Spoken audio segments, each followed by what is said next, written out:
The National Socialist Council of Nagalim and NSCN IM has accused the government of India of deceit and double-dealing. The NSCN IM, a key stakeholder representing Naga interests in negotiation, has raised serious concern about the sincerity of the Indian government's commitments.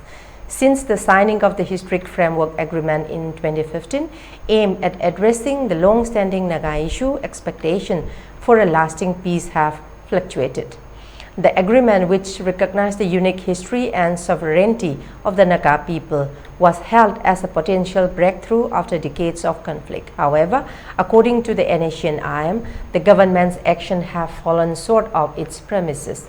The group alleges that despite assurances of respecting Naga sovereignty and territorial rights, the Indian government has engaged in deceptive practices.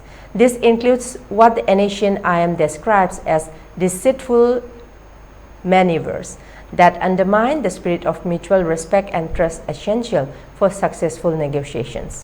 The NSCN's stance reflects broader sentiments within Naga society, where skepticism towards the Indian government initiative runs deep. Past agreements, such as the Shillong Accord of 1975, have been vehemently opposed and labeled as betrayals by many Naga groups.